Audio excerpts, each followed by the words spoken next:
अंबडमध्ये बनावट नोटांचा पर्दाफाश 1,22,000च्या बनावट नोटांसह 4 जण जेरबंद. अंबड शहरात बनावट भारतीय चलनी नोटांचा मोठा पर्दाफाश करत अंबड पोलिसांनी 4 जणांच्या टोळीला अटक केली. 500 दराच्या एकूण 244 बनावट नोटा किंमत सुमारे 1,22,000 जप्त करण्यात आल्या. या कारवाईमुळे शहरात खळबळ उडाली आहे. 6 फेब्रुवारी रोजी अंबड पोलीस स्टेशन येथे कार्यरत अधिकारी व कर्मचाऱ्यांना गुप्त बातमीदारामार्फत अंबड शहर परिसरात 500च्या बनावट नोटांची खरेदी विक्री सुरू असल्याची माहिती मिळाली.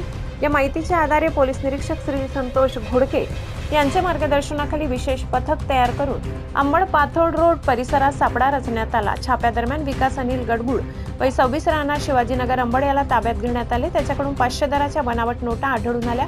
सखोल चौकशीत त्याने सदर नोटा सुनील खरत वय 21 राहणार बाबासाहेब आंबेडकर नगर अंबड याच्याकडून घेतल्याची कबुली दिली. तपास पुढे नेत पोलिसांनी आकाश नारायण शेळके वय 28 राहणार लोही मोहल्ला जालना आणि आदित्य अमित गायकवाड वय 19 राहणार संभाजीनगर यांना अटक केली. चारही आरोपीकडून एकूण 1,22,000 किमतीच्या 244 बनावट नोटा जप्त करण्यात आल्या.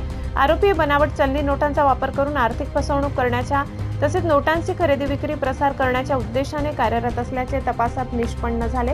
या प्रकरणी आरोपी विरुद्ध भारतीय न्याय संहिता कलम 179, 180 तसेच अन्य संबंधित कलमान्वये गुन्हा दाखल करण्यात आला असून पुढील तपास सुरू आहे. ही कारवाई पोलीस अधीक्षक अजय कुमार बन्सल, अप्पर पोलीस अधीक्षक आयुष नोपाणी आणि उपविभागीय पोलीस अधिकारी श्री सिद्धेश्वर घुमाळ यांचे मार्गदर्शनाखाली करण्यात आली.